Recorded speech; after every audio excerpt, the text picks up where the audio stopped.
Herzlich willkommen auf dem 24. Internationalen Literaturfestival Berlin. Mein Name ist Lavinia Frey, ich bin die Direktorin des Festivals. Und ich bin Simone Schröder, die Programmleiterin des ILB. Der Abend findet auf Englisch statt, daher auch a warm welcome to the 24th ILB. We are excited to present tonight Daniel Schreiber and Olivia Laing in conversation. Olivia is writing beautifully about art, the nature world, and what it means to be alive today. Olivia has just published a new book in English, The Garden Against Time, that will come out in German next spring and that is currently being presented on an international book tour. We are excited to have Olivia for this exclusive preview here at our festival.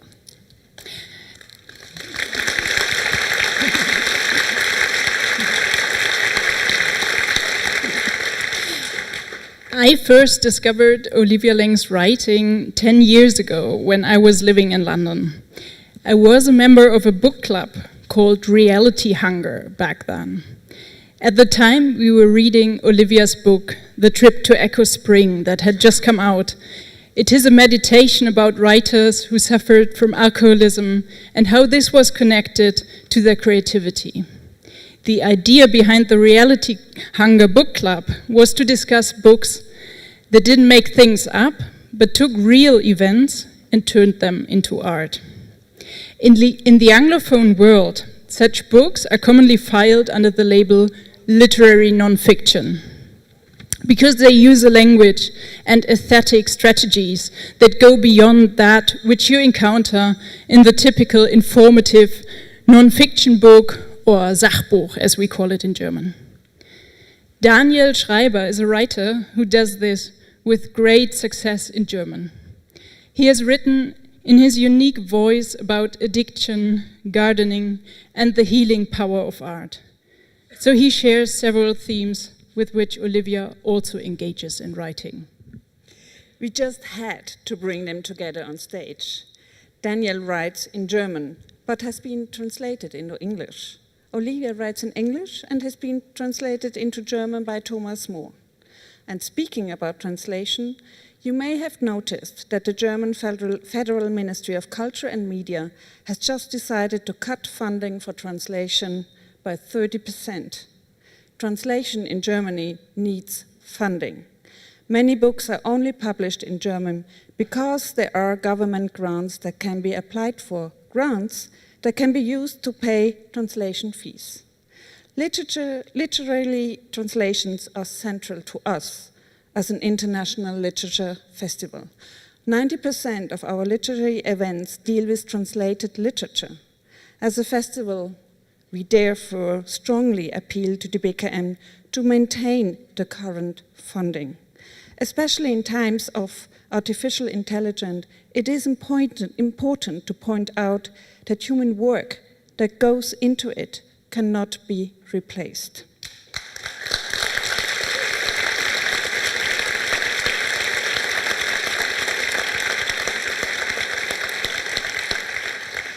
We would like now to extend our thanks to our main funders, the Hauptstadt Kulturfonds, and our hosts at the Berliner Festspiele. This event was made possible also by the British Council, for which we are truly grateful.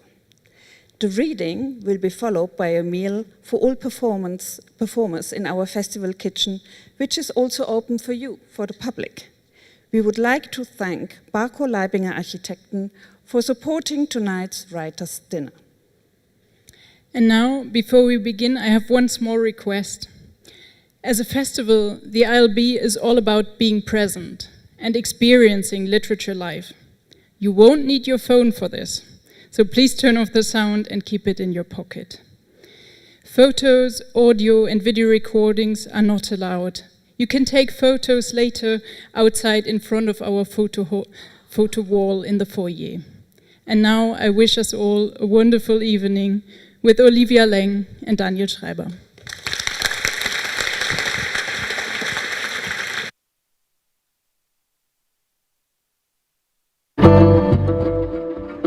Willkommen Literatur, willkommen Worte, willkommen Gedanken, Poesie und Stille in Berlin,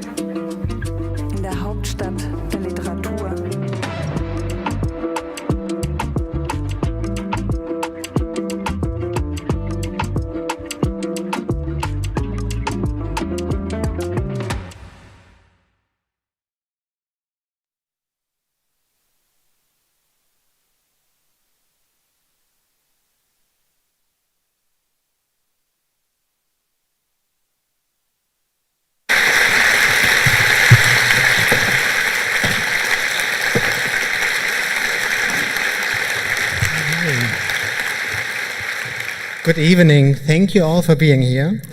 My name is Daniel Schreiber, and I have the great pleasure to be here on stage with one of my all-time favorite authors. Hi, Olivia. Hi.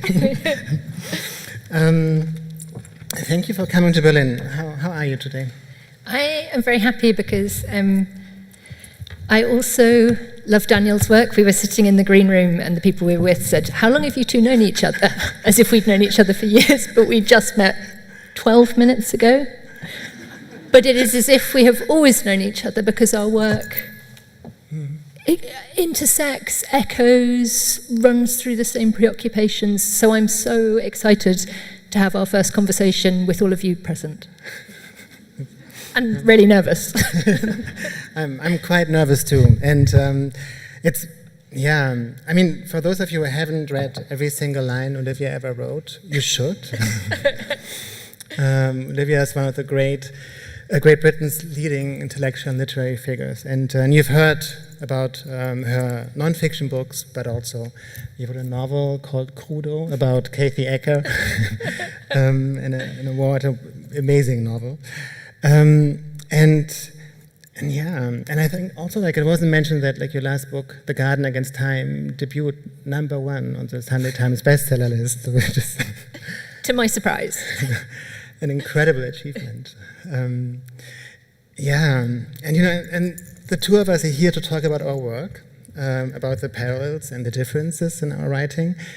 And as some of you know, my essays are also autobiographical in nature, and in their attempt to deal with questions that we don't really want to deal with, they also draw from philosophy, cultural history, psychoanalysis, and literature, as do Olivia's non-fiction books. And there are really remarkable parallels in our work and in the topics we address in our work, and almost uncanny, because I think your next book will be about Venice, and my last book was about Venice, and it was when we wrote about it, and we emailed about it, it was really such a surprise.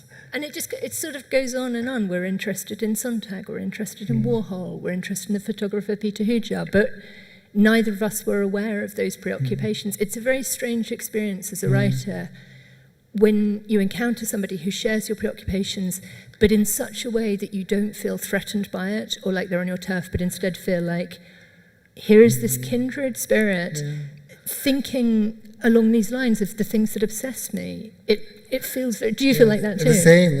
And I'm, absolutely. No, absolutely. I'm still nervous.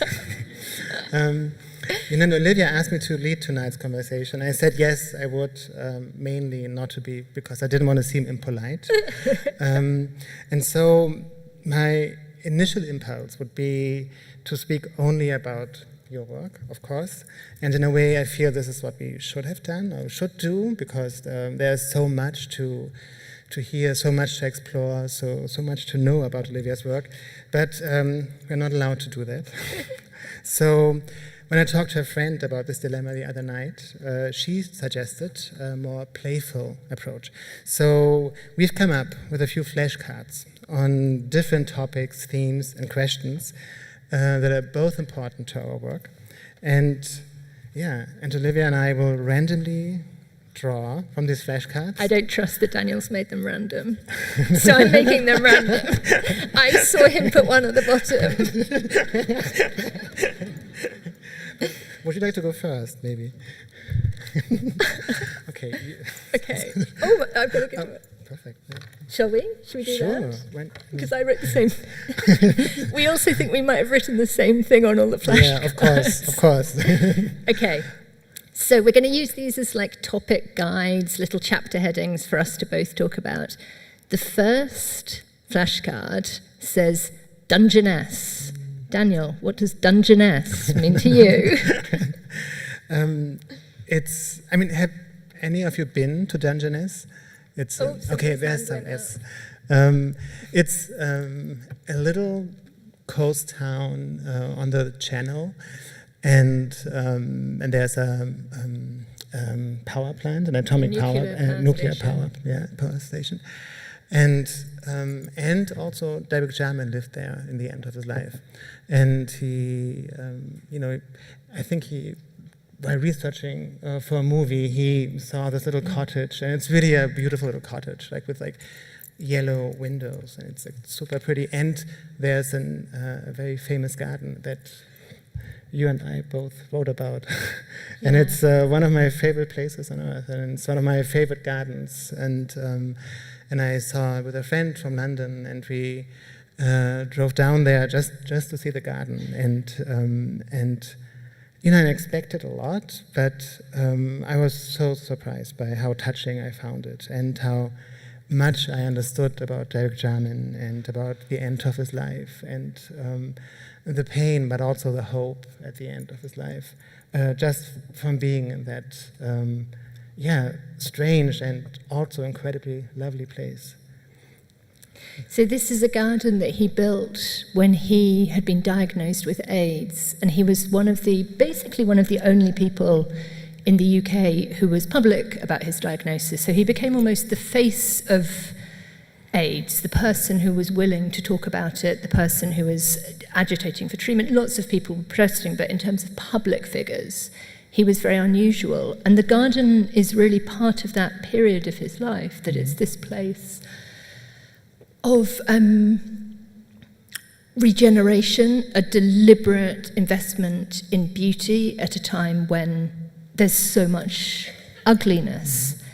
I'm going to not ask a card because there's something else I want to draw out of that. I was reading Daniel's book Alone on the plane from Rome this morning, and I was really interested. I'm sure most people in this room have read it, but it's this sort of sustained meditation on loneliness and isolation and the reasons for it. And I was really interested in it that one of the sources of isolation, or one of the sources of loneliness, is this idea of queer shame, this idea of the sort of shame that a queer person growing up absorbs into their body, the sense that they're deviant, unwanted, repulsive, these different things. Yeah.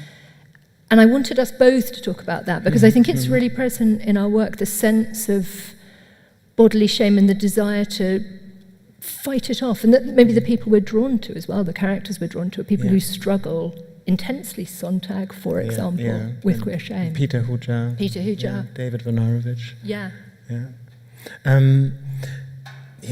Do you feel that Derek Jarman's garden in Dungeness addressed queer shame? Because I think it's his refusal. Yeah. I think him making this place of real beauty, real openness, and super gay, super queer space was his way of saying, I don't want those things. I refuse to live the final years of my life in ugliness, and not in anger, because I think there's a lot of anger in that garden too, but it's this willed decision to have beauty and joy. Yeah, so I think it's like a kind of antidote to queer shame, which maybe is why we find it so moving. Yeah.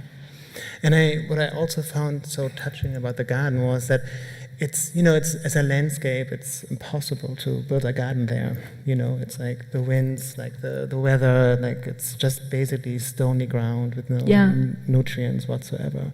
And for some reason, he managed to make this super impressive, super beautiful garden. And there's a book about it. There are a few books about it, but one of it has like these beautiful photos and from his lifetime.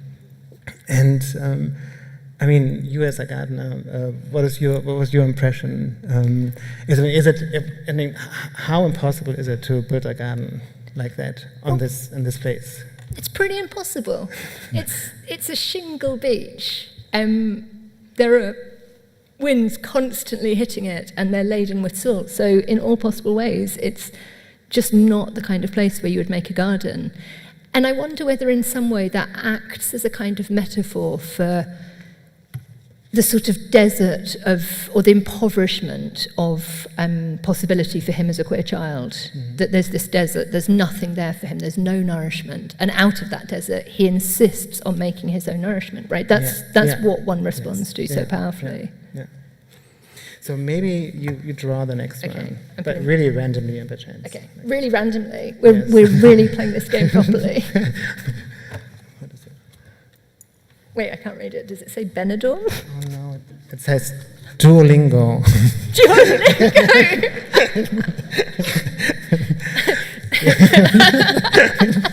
Okay, I wrote this one down because I saw on Instagram that Livia is learning Italian on Duolingo, which I also have been since March.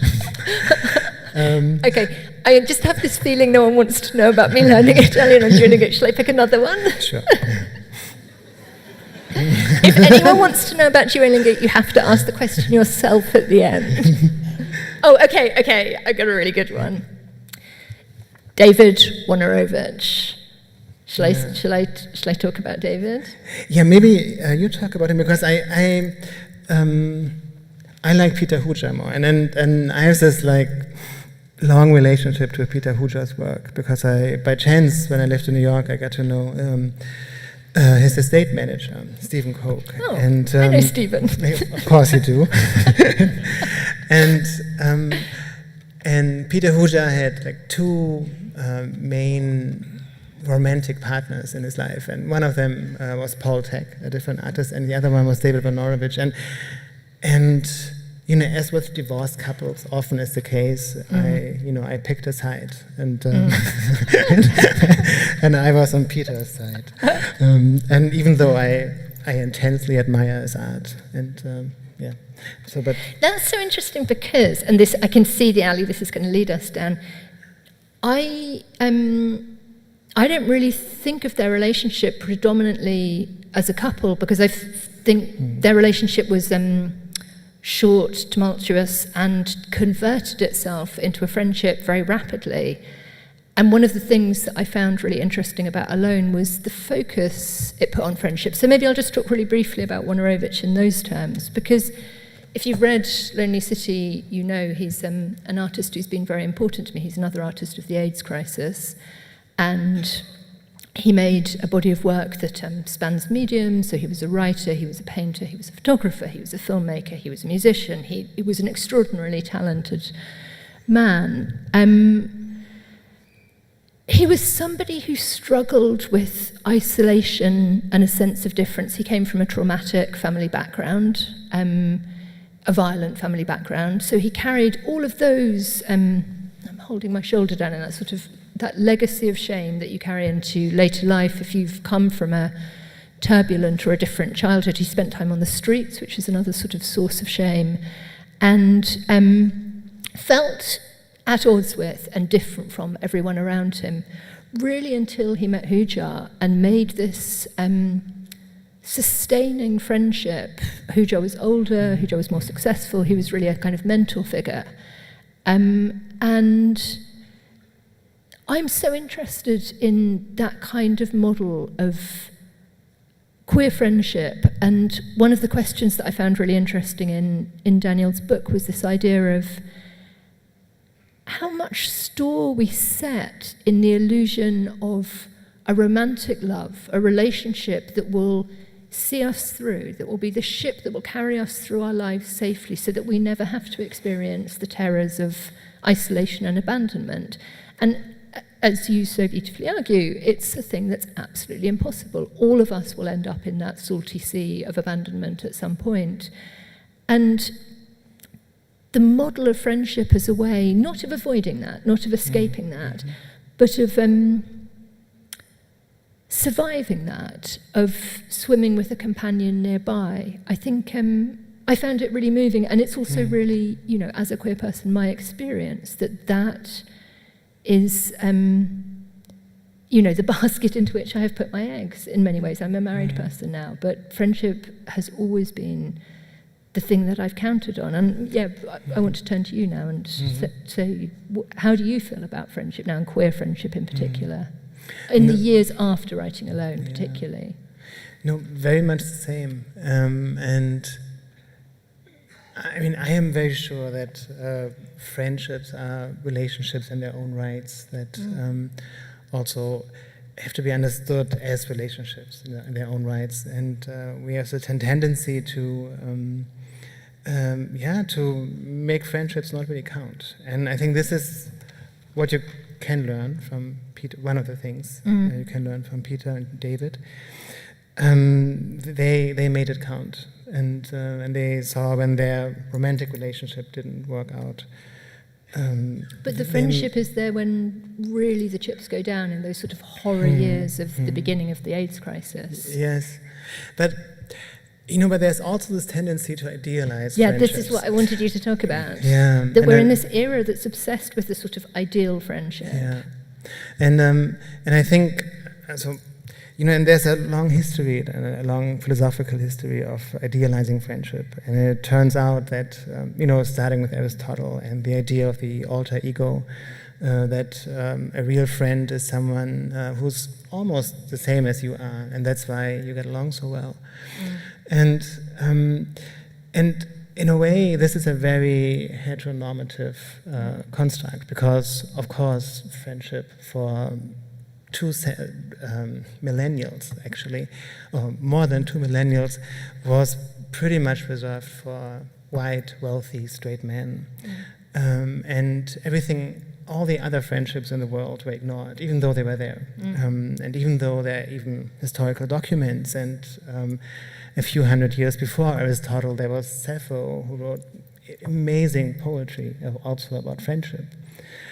And my feeling is that, our attempt to idealize friendship still and make it into this sort of holy relationship, that is even better than a romantic relationship because we understand each other so well, is is directly connected to it, and I think what we forget in this idealization, and I really, I understand, that how, I have the same impulse. I want to idealize my friends, but and to sort of cling tightly as if you will be this group that will move through the world together forever, unchangingly, which is a very naive and, in fact, kind of infantile fantasy. And a narcissistic fantasy. Yeah. Because to move into psychoanalytic terrain, it is. Yeah.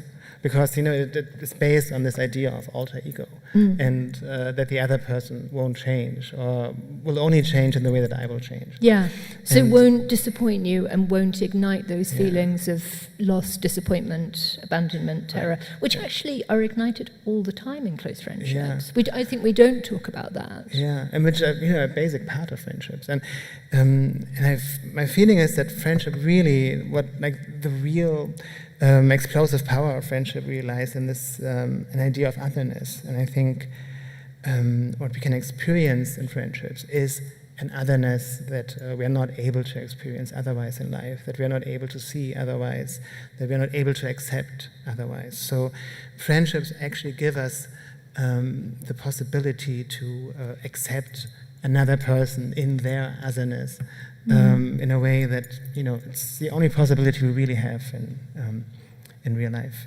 But I talk too much. Do you want to... It's your turn to change. Okay, good. Oh, Peter Huja. We just talked about him. Okay, that just wanted to come out and be... They wanted to be friends, those cards. David. Yeah. Okay, wait. Sure.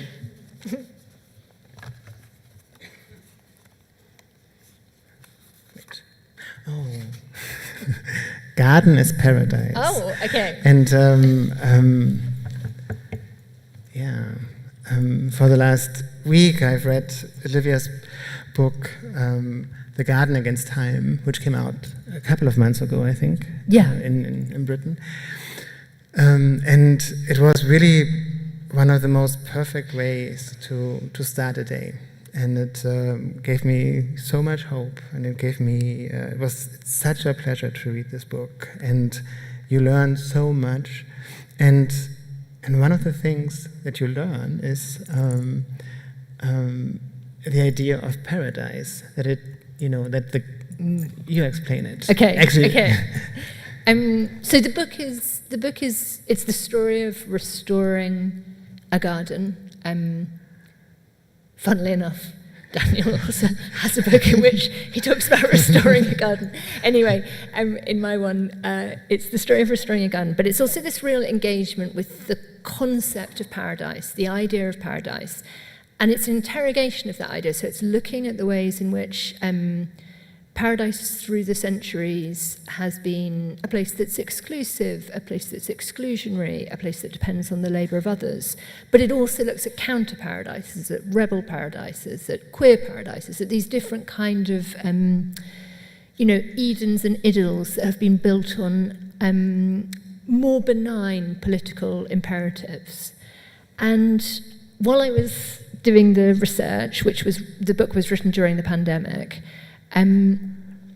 I thought, well, I'll look up the word paradise, I'll look up the derivation of the word paradise. And, I was brought up as a Catholic, I went to a convent, I was taught by nuns, and I think I had this idea that paradise meant heaven, first and foremost. It was a place in the sky, presided over by God, with its angels and its cherubim and its seraphim, and that was what it was, and anything else is a metaphor. And to my surprise, this wasn't true. The word paradise comes from Avestan, which is a language spoken in what became Persia and is now Iran. And it is this ancient word that means literally a walled garden, an enclosed space. So a green space in the desert, basically, a place with water. And that word migrated and it made its way into ancient Greek, and then it was used in the Bible to describe, first of all, the Garden of Eden, and then heaven itself. So the metaphor is actually inverted. The garden is the real place. The garden is the place of absolute perfection. And when they come to think of heaven, they can think of nothing finer than a garden. I found that so beautiful and so moving that we start on the terrestrial and then perhaps we ascend to the metaphorical and to the, the godly, the divine. But the dream begins right here. Mm. It's very moving, isn't it? It is. I found it incredibly moving. It was new to me, and I didn't know about it before. I read about it in your book. And I think what it also expresses is that the garden is such a powerful place, and it always has been a powerful place. And there's so many, psychological, emotional, biographical connections we can make to this little plot of land where we can build our own paradise, as you will.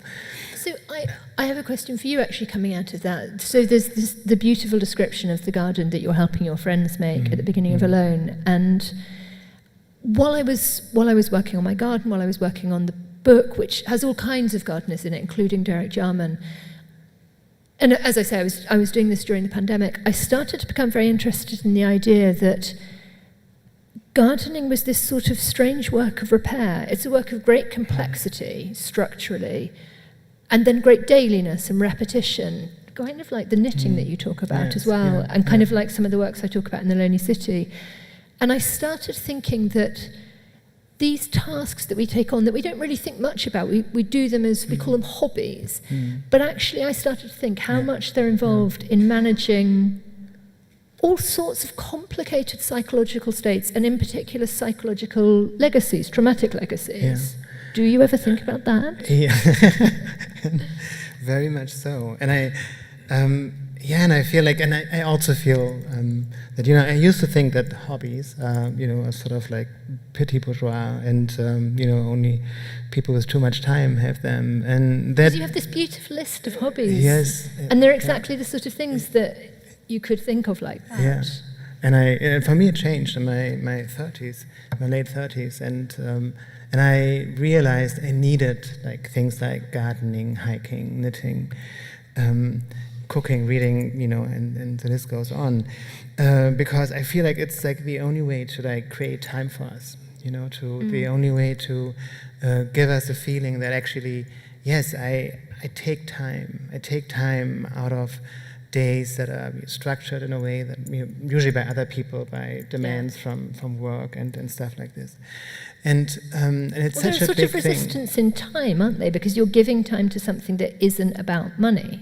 Exactly. You're not making money. You're not buying. You're not shopping. Yeah. You're taking time away from capitalist time. You're stealing it back. Yes. Yeah.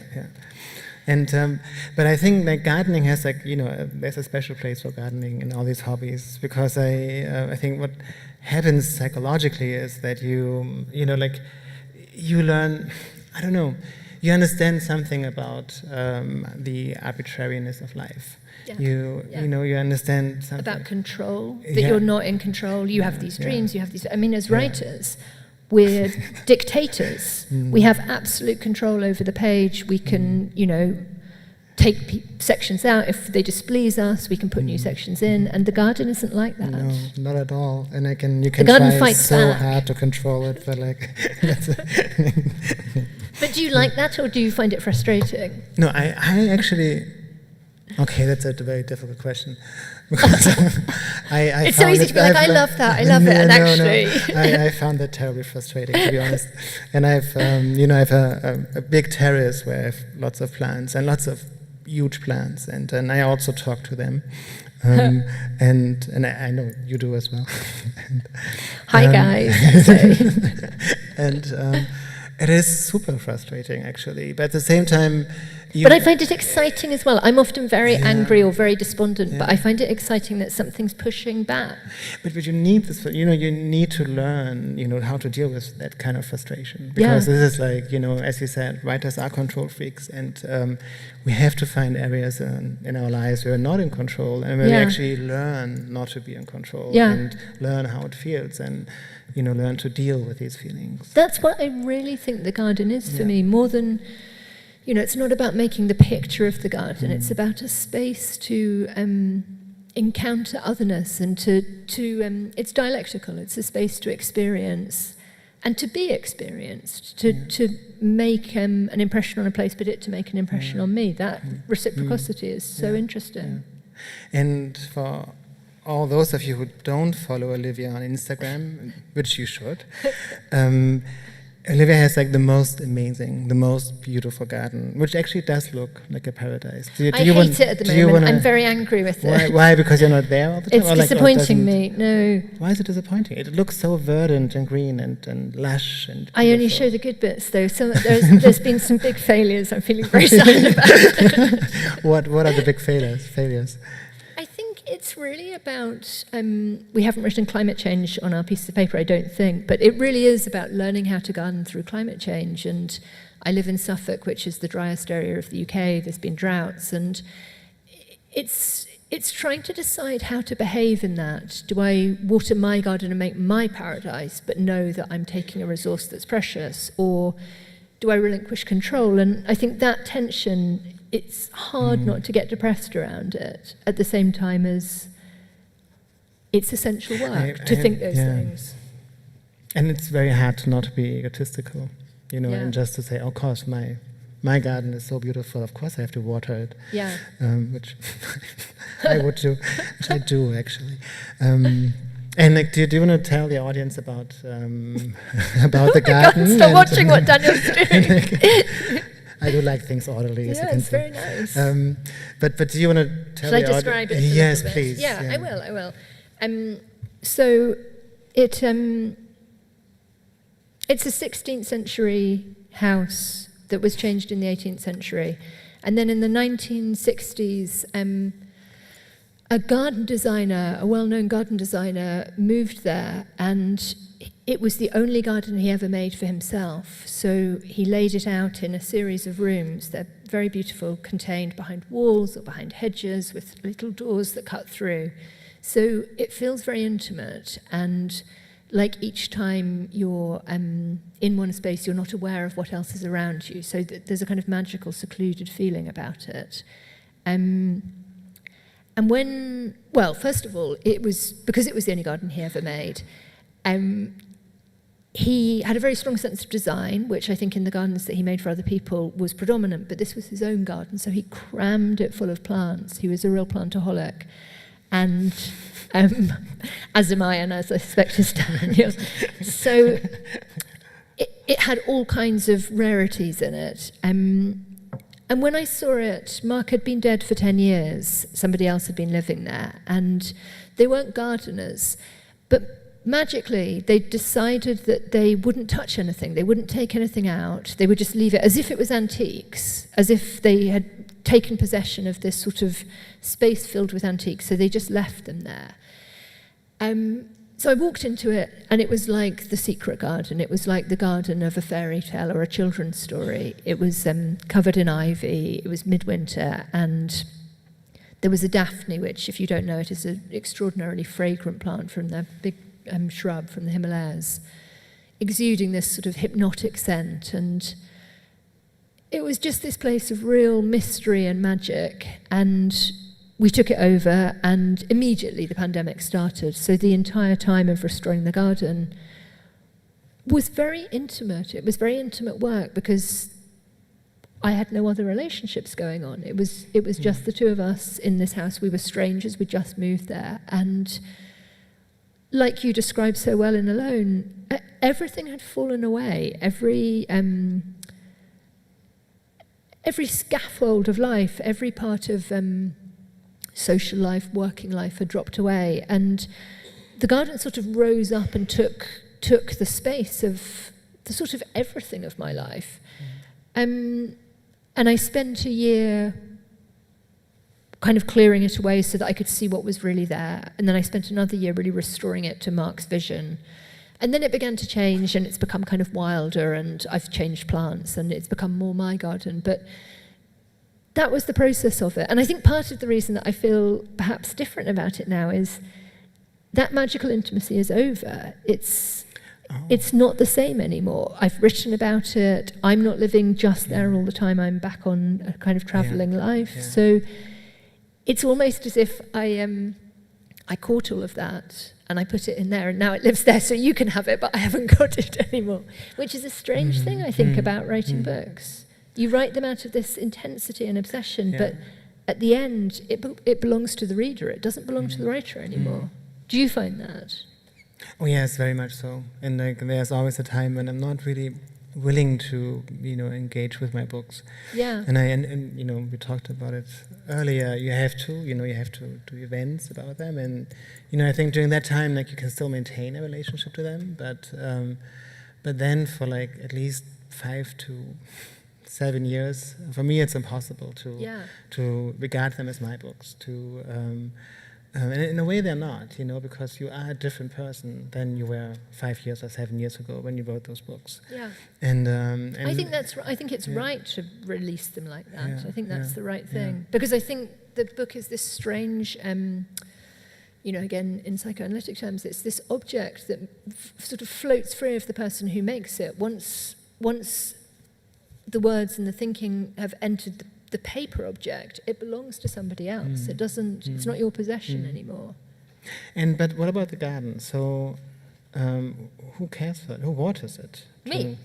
But now. Let but now. us hope that my husband is watering it right now. I didn't set up one of those like cameras so that I could watch him from my phone. So you haven't been in the greenhouse today. So do you call him every other night, say like, you have to don't forget, you have to water the garden?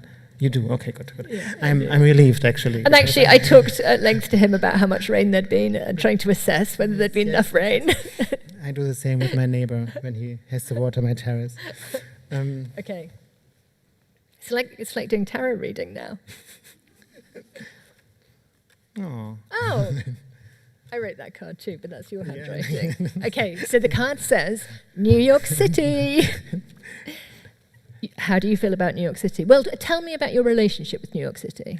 I studied there, so I never wanted to move there, but I had for a long time, when I was younger, I had this fantasy I would become a professor, and I would teach at a university, and so and I applied for a Fulbright stipend, and I actually applied for a grant in Berkeley because I had this fantasy of like this, this beautiful like place where I can like you could research. rollerblade. Yes, and not rollerblade, but like wear flannels and and then they sent me to New York, and I was like, okay, probably you should go, and I did, and really changed my life in more ways than I can imagine. It was the first place for me in my life. It was the first time and the first place where I completely felt comfortable in my queerness, where it was completely normal to, be a gay man or a queer person, where it was completely normal to have as a gay man, a relationship to another gay man. And I got to know my ex-boyfriend, and we were together for 6 years, and it was like this insanely important part that I played in my life. And I can still feel like there's almost like a different person that comes out sometimes, and I can still feel that person when I'm in New York today, because I know my hips move differently, and I go much quicker than I do in Berlin, and I'm really annoyed by people who go slow, and by tourists from the Midwest. And I felt when I first moved there, like at last people move as fast in the street as I do. Thank you. And of course it has changed a lot now, and we've also talked about it earlier. But what's your relationship to New York? I think, well, perhaps quite similar. I mean, I didn't have a relationship there, as you know, if you read The Lonely City. I was really sad, but I had. It's where I made a circle of friends. I think in some ways it's where my queer life, or my queer set. I mean, I grew up in a gay family, so my queer life goes far. But I think it's where I began to make sense of myself as a trans person. I had a big group of friends who were almost entirely gay and were artists. And it was the beginning of the movement for me, from writing about writing, living inside a very literary world, to moving into the art world, where I have also felt very much more at home. So it's these three things. It's New York City, it's the art world, and it's the queer world. And this sense of like, oh my God, I'm in my own element, I'm speaking my own language, and the huge relief of that. So I think, even though Lonely City is infused with sadness, it's also a book that's filled with excitement because of all of the things that I was discovering, all of the artists that I was discovering, but also the kind of new language that I was building up when presented with something visual to think with. That just liberated my writing, I think. So it was a place of immense liberation and pleasure and excitement, and we're speaking about it so glowingly, and yet neither of us live there anymore, which is really interesting. When I read Lonely City for the first time, what I felt very acutely was like the certain sense of romance that you had with New York, and I think it's such a romantic book. Yeah, it is, but I was asking myself, like, what is this romance exactly? And it's because obviously it's not romantic in a classical romantic relationship kind of sense, and I think it's a romance that only New York could have. Maybe still it's like the only place in history where it was possible, because where you as a queer person really could discover yourself. And where you really were able to discover a person that always was there and always tried to come out and always tried to live their life. And and I think this has an intense romance to it. And I do think, as most romances are, it's also sad, it's also difficult. It also comes with high costs. And what I found so beautiful about Lonely City was that, like, to really understand, one of these costs is loneliness. It is, it's like discovering yourself and changing your life. It's not easy. It doesn't. If it were, we would all do it. Yeah.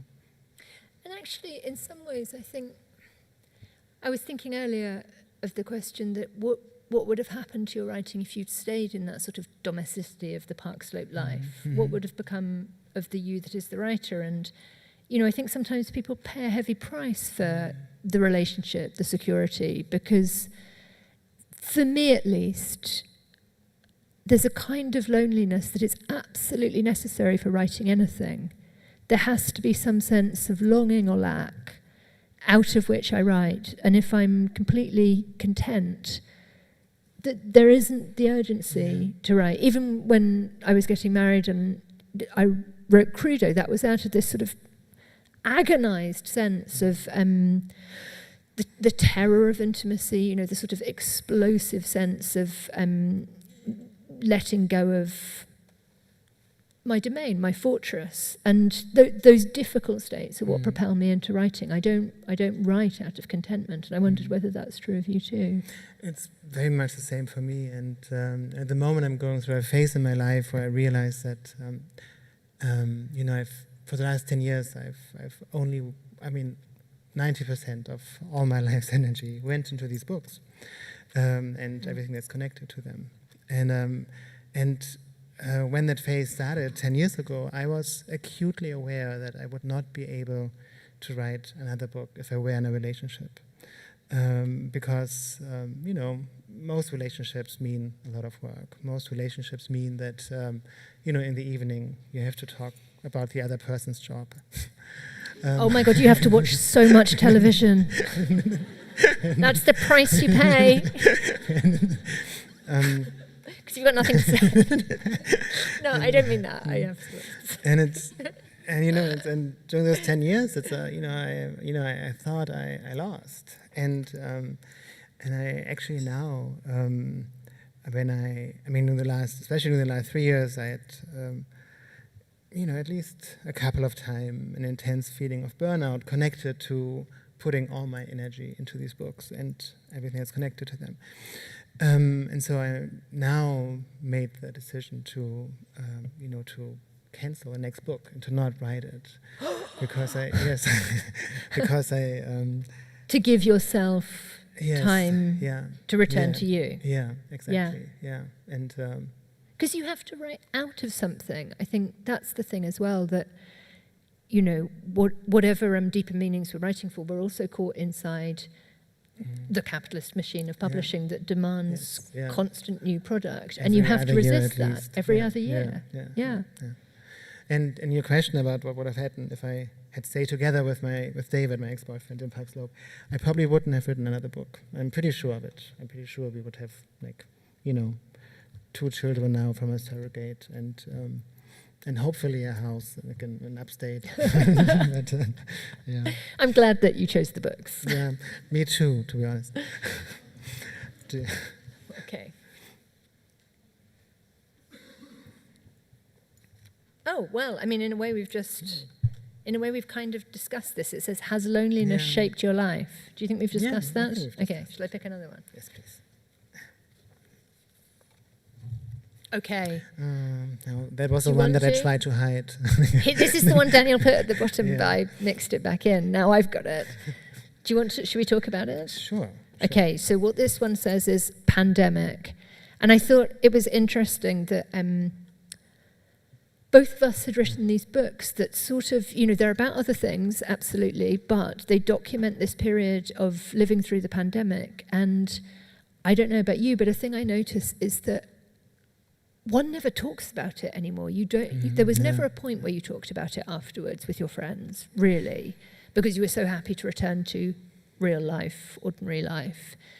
And then there just hasn't been this kind of moment of reckoning. And I've noticed after The Garden Against Time came out that people keep saying, oh, it's a book about the pandemic, or oh, it's so interesting to read about what was happening in the pandemic. And then reading yours, I was thinking, I'm so interested to remember these stages, or to remember what it was like. I'd actually forgotten the bit about the supermarkets when before the lockdown started, when the supermarkets were empty, which is kind of all we thought about and talked about for 2 years. And now it's like, it's wiped from my brain. And I think the other thing that's really interesting about it is, and I don't think I'm alone in this, it's as if there's a burnt out hole in my sense of time, So that when I try and say how long ago something happened now, I can't, because there's this hole in the midst of time, and I can't say it was 2 years ago or it was 4 years ago. And I think the reason for that is that our sense of time and our sense of ourselves within time is so socially structured. Oh, that was the summer we went to Venice. Oh, that was the summer I was on that book tour and I met whoever. And because it was just time as repeating, time as day after day after day that didn't change, it sort of turns into suds, it's nothing. And that, I find that very dislocating, but also something that I haven't really seen anyone write about yet. I haven't seen it replicated. You know, I also think it's a reaction to trauma, of course. You know, to trauma on like an incredibly large scale.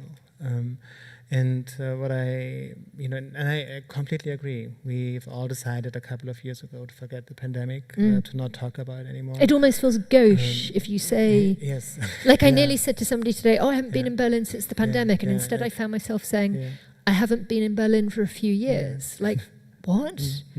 That was exactly what I meant, but I didn't want to say the word. Yeah, and then we also decided that, you know, we don't have COVID anymore, even though we do. And I think it's, I mean, I always try to understand, you know, like these people's reactions to things like these, because I think it is trauma. It is not being able to or not wanting to deal with, you know, loss and death on on the greatest scale that we in our lifetime have experienced. And that is true for every country on earth. And it's actually, it's very understandable. It's also completely wrong that we are not able to address that loss, that we are not able to,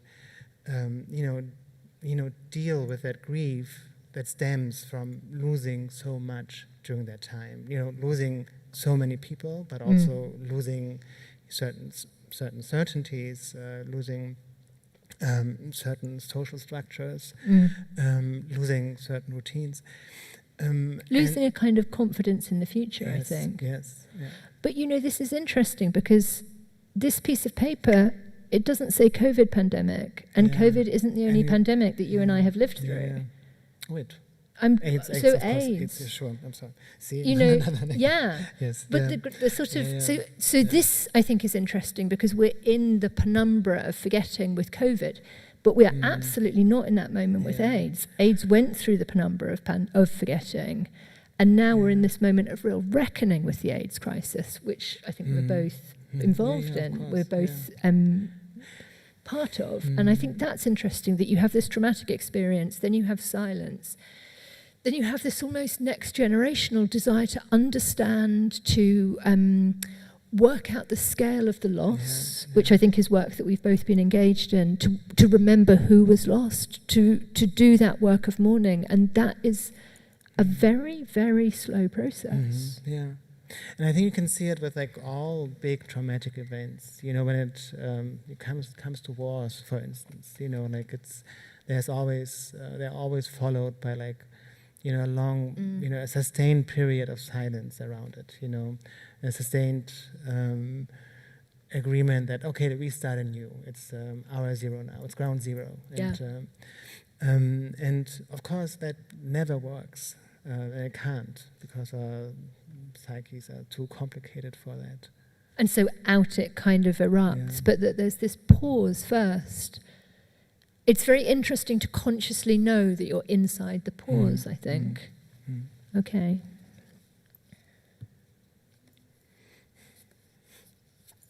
Long. Another lovely topic. Are we being too depressing? I think we are. Maybe we are. Have we learned as a society to grapple with addiction? And it's... and I wrote that question. I think the answer's no. Do you think the answer's no? I mean, I think we've made great strides, and we've come so far. And I think since you wrote The Trip to Echo Spring, and since I wrote nüchtern, so much has changed. You know, people. There's so much more awareness. I mean, I think Yeah. about trauma and addiction Yeah. together. There's so much more awareness. Yeah. Yes.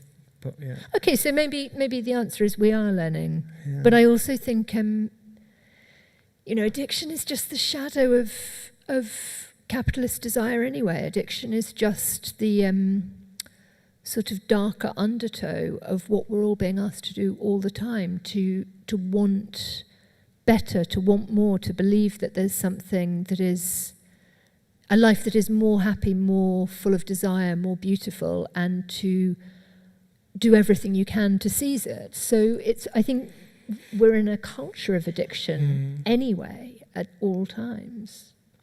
I'm not sure that. I mean,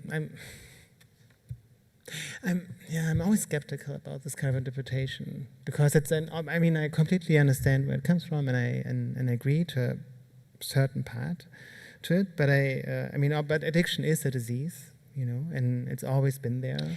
Absolutely, absolutely. And it's and also this desire to want more, to feel good, this desire to forget, you know, bad traumatic things with the help, you know, of some substance or the other, some substance or other, that always has been there, you know. And I'm not sure whether it's like, you know, capitalism's fault, and I'm actually sure it's not. Or maybe it's the other way around. Maybe it's that sense in humans, that desire or that uneasiness. Right, So a thing that I was thinking about a lot while reading your book was this sense that it comes to this place of real wisdom, which not many books actually do, that's about this kind of acceptance with things as they are, with letting go of, relinquishing the dream of the perfectible life. It seemed to, I practiced Buddhism for a long time, and it seemed to me very much to do with that sense of what's called dukkha, the essential kind of suffering, but also unsatisfactoriness of life. And I think that's what I mean about the dream of capitalism, is that there's a way to evade that. And in fact, if you haven't found the way to evade that, you as an individual are failing, rather than you as an individual are existing inside human life, which is by its nature unsatisfactory. And I think that's what I found sort of moved your book into this kind of level of profundity and real beauty, was this not often heard message. You're very sweet, thank you. And I think you're right that, you know, yeah, I think capitalism has it from addiction and not the other way around. Like this sort of, yeah. Do you want to talk about another topic? Okay.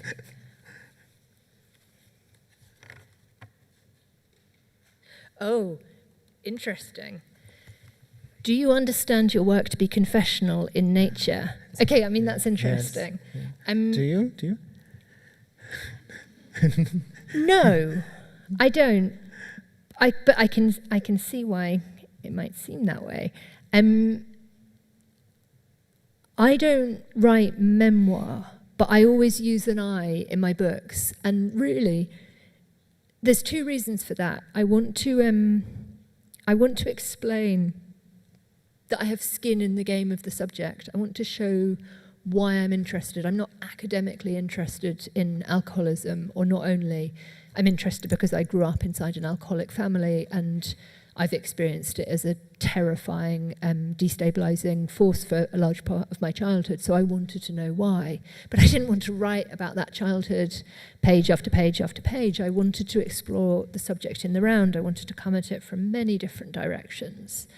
And with loneliness, again, I wanted to know about loneliness because it was what I was experiencing.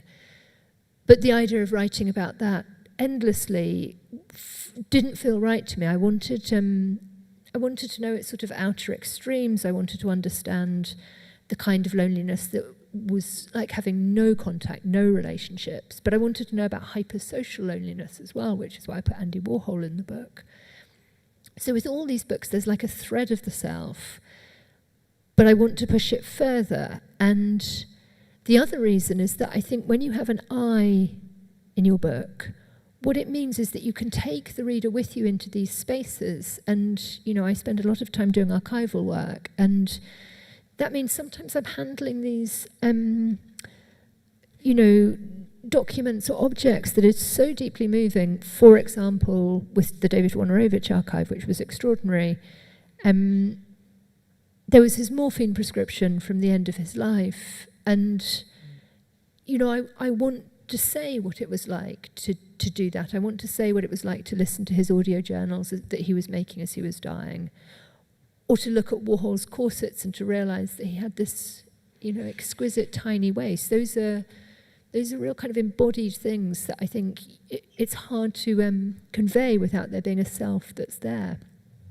But I want to turn the question on you too. Do you feel your work is confessional? I don't, but I do understand how people can get the impression. Because you are using yourself as a ground for thought that ranges incredibly widely. Yeah.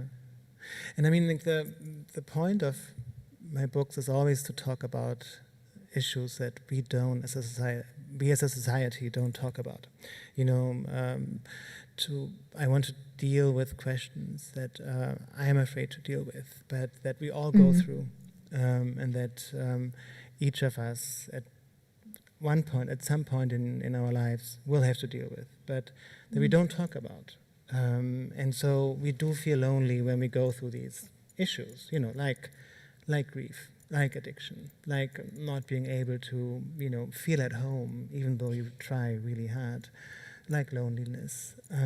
So does the word taboo make sense here? Is it being drawn to taboo states, or is that too strong? I think it's strong. And it's like subtler than that. Yeah, and it's too psychoanalytic in a way, you know, because taboo... It's not just being drawn to the taboo for the sake of it. Yeah, and it's...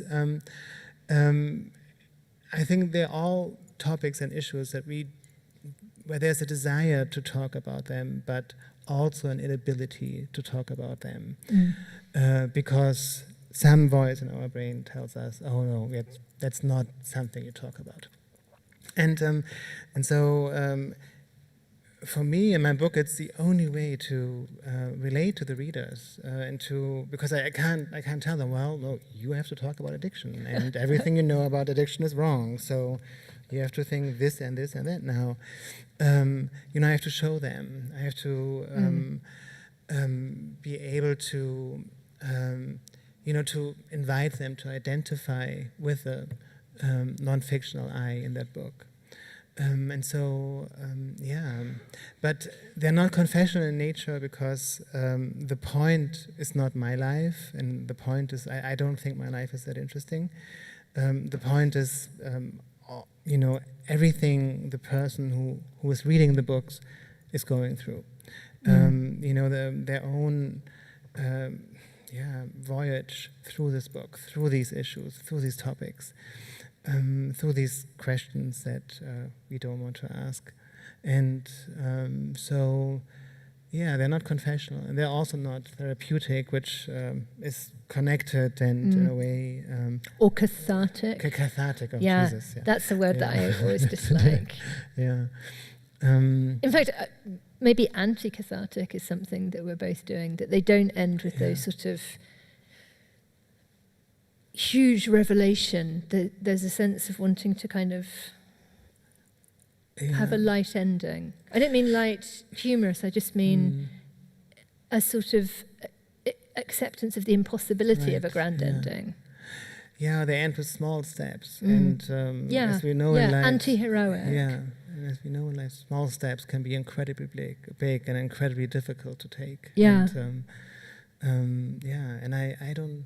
Yeah, I don't think there is catharsis in life. You know, there's catharsis in Greek theater and maybe in some Hollywood rom-coms, but but not in life. Yeah. Okay. Also, like maybe we can. Oh. Yeah. So. Yeah. So we decided not to. An even better source of random questions. We decided not to read from our books tonight, but we wanted to give you the possibility to ask questions, and so there are people with microphones somewhere in this room. Okay, so is there one there? Yeah, there's one there, and there's one over there. And for the next 50 minutes, you have the chance to ask especially Olivia, everything you want. We're in a very open mood, as you can tell.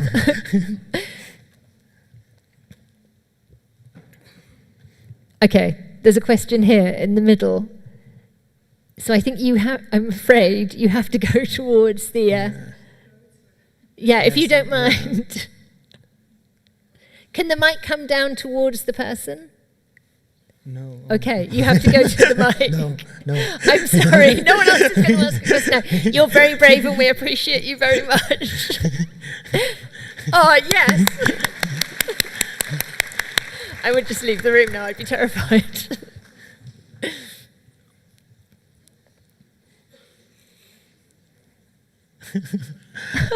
I think you're incredibly courageous, and I like you a lot right now. Oh, you have to. Thank you so much. Apologies to Daniel, I haven't read your books, but I have read Olivia's books, so I'm out of breath from running up here. The Lonely City and also The Garden Against Time, both those books really landed at times in my life when I've really needed them, so thank you. It's a question really about the difference between loneliness and being solitary. I garden. I renovated a garden during lockdown as well. Found out that the original owners were also professional gardeners. So much in your book, the way that we lose a sense of time, being solitary in an outside space that's both public and private, and how people are afraid of that. I'm really aware in a garden I enjoy being on my own, which is very different from being lonely. And I'm very aware that people don't want to go out into the garden. It's almost like they don't know how to be outside on their own. They'll go out, they'll hang their laundry, they'll come back in. And it's whether that's anything you are aware of, anything you feel that is a conversation we need to have more with society, how we can be outside in nature, trusting it, knowing how we can influence it for good. And obviously we know what it does for our physical and mental health, but it's that sense of being really engaged with the solitariness of being outside and how beautiful that can be. I think you are going to absolutely love Daniel's book and that you need to buy it. Because in some ways that sort of answers that question. But I'll say what I think, which is, for me, the difference between loneliness and aloneness is that loneliness is about this sense of lack or desire for more. And I'm aware that I can adore being alone, and especially being alone outdoors, or being alone in a city, wandering through a city, until there's this moment where I'm aware I'm suddenly thrown out of my interiority into a sense of self-consciousness by realizing that other people are together. Maybe people are kind of laughing together or something, and I suddenly feel, oh God, there's something strange about that experience. And I don't know whether that's, a cultural difficulty that we have with people being alone, but I try in myself to resist it as much as possible and to allow myself to be alone, to allow a human being alone among other humans who are together to be a normal thing, to be a thing that I can be comfortable in. I personally find that incredibly difficult, and that's after, publicly talking about loneliness for a decade. I still find that state of being confidently alone in public forums really hard, in a way that I absolutely don't if there's no eyes on me. Or if I'm in a space where it's socially sanctioned to be alone, then that's really easy. Yeah. I think it's a conundrum for all of us. I wonder, Daniel, do you want to say anything? No. I think you answered it really well, and I do feel the same. I think it's I have to talk about loneliness a lot, so that I had to, and I still find it difficult to, to experience these phases in life, and yeah. And I'm not sure whether it's actually, something one can resolve in one's life. And, to a degree, loneliness will always be part of one's life. And we have to, and I think you write something similar. We have to get used in a way. We have to find a way to live with our loneliness. And especially as we get older.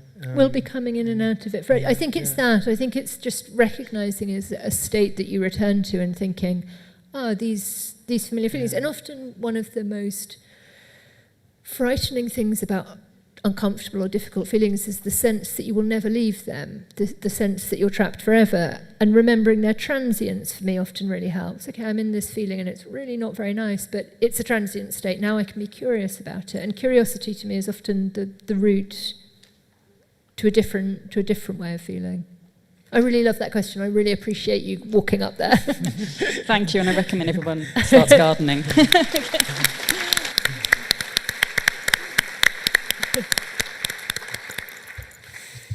Someone else. If anyone else... okay, somebody else in the middle here is going to make the brave walk to the... Wow, you guys are amazing.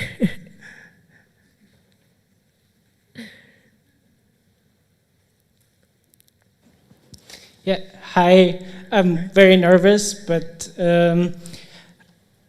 I'm curious, like you mentioned a lot today about like climate change. There was also in your book mentioning of gardening and as also like a privileged praxis. You also talk about lack of empathy toward the others in the lonely cities. So I'm curious if you would elaborate on this idea of collective empathy and how can we practice it as a society, especially like if you think about pandemic and this like pause that we're in and not talking about it, and like other issues like wars and stuff. Yeah. Wow, that's a fabulously large and encompassing question. I think...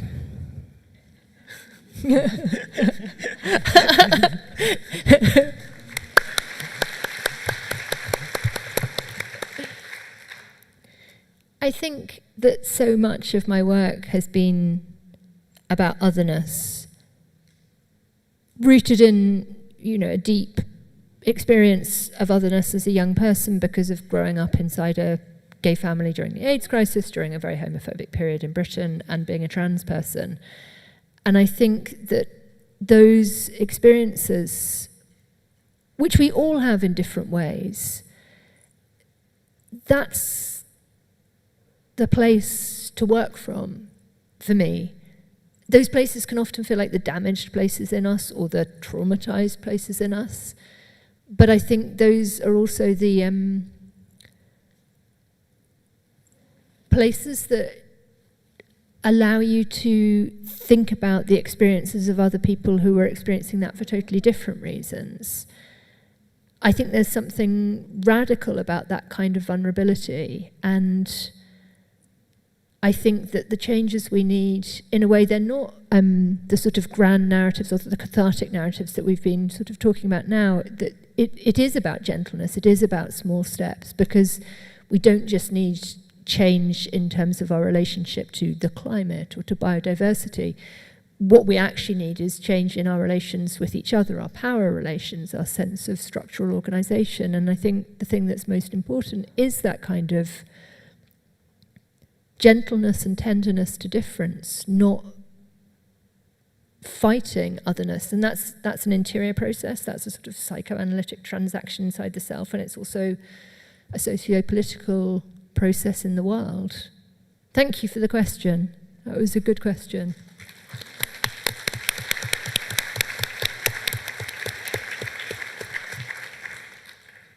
And it was a really beautiful answer. Someone else. I Yes, thought there was another hand somewhere. Yeah. Oh, there are. Yeah. Okay, there's a No, hand listening, there. yeah. There's a hand there. So both of you can go over.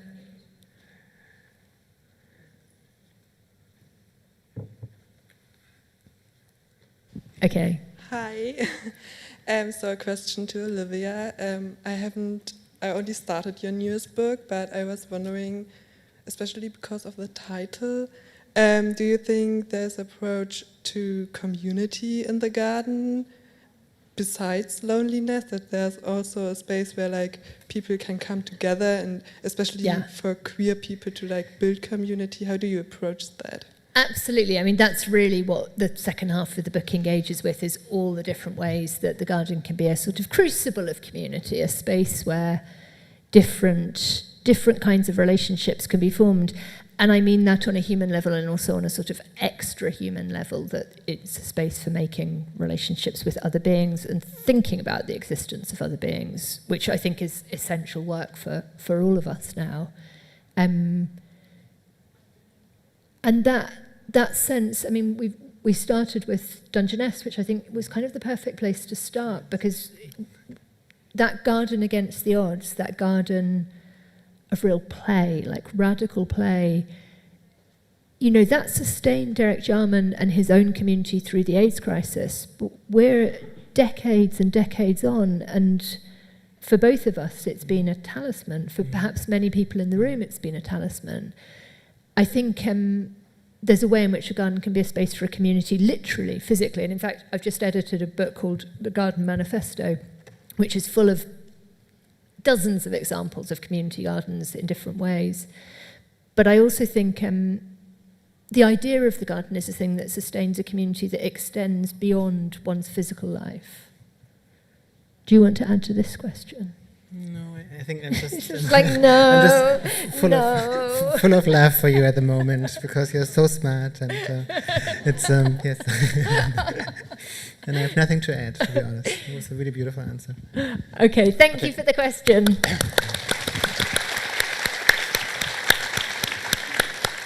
I have a short question that you can answer with yes or no. Both for both of you. Okay. I've just read Braiding Sweetgrass by Robin Wall Kimmerer, and it really changed my perspective on nature. Me too. Yeah, maybe you can say something about this, but and I've learned that a garden can love you if you love the garden. Do you think that your garden returns your love? I don't know why you're all laughing. Do you want to answer first? Yeah, no, I think it's a really difficult question. And it really is. And also, I'm embarrassed a bit, I haven't You're going to love that book. Yeah, no, it's You'll really love it. Actually, I think it's interesting that people are laughing, because I think what that book does is takes you from the position that we're in of like, haha, of course a garden can't love you. It really exposes the impoverishment of that idea, the impoverishment of believing that we're the only species that is capable of love. It puts you into this sort of glowing universe of reciprocity. She's a Native American person who is very frank about the shattering of Native American knowledge and is very involved in trying to recuperate that. But she also really points out the way in which our culture has lost any sense that we are engaged all the time in networks and webs of care, and that those webs of care are loving and that they come back and forward.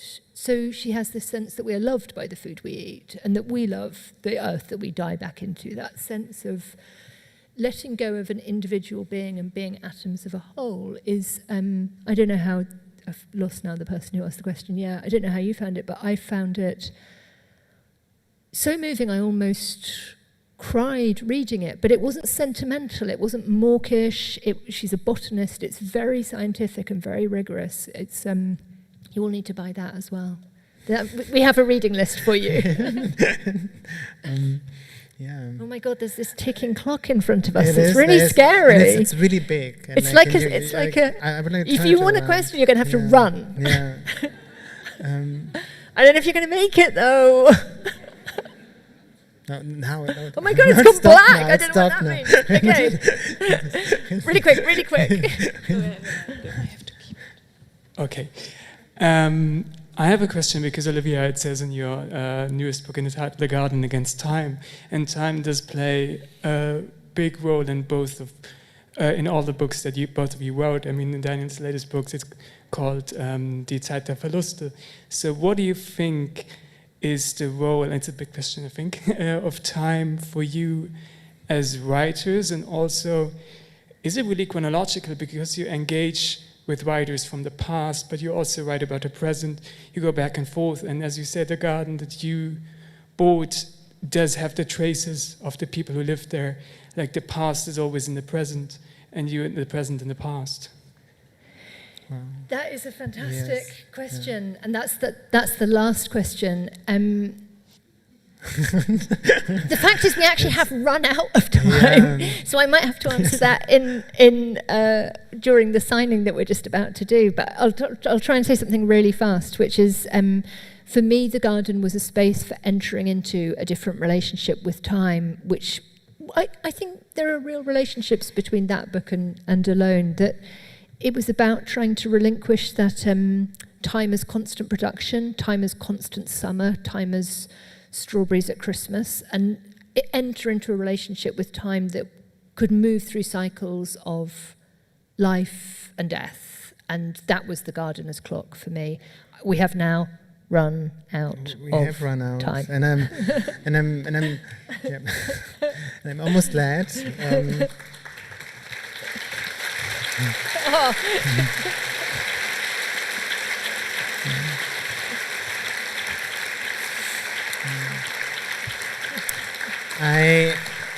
I could talk to you all night, Olivia, and I really mean that, and I would love to. Thank you so much for coming to Berlin. Thank you so much for having me. Your important work and sharing your thoughts with us.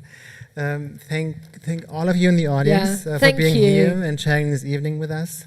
This has been a strange and unusual event for me, and possibly for Daniel too, and it's been really lovely to talk in such a sort of intimate. We really didn't plan any of it because we thought it would flow, and you've been patient if it hasn't, and it's been really lovely. Thank you. And we are signing.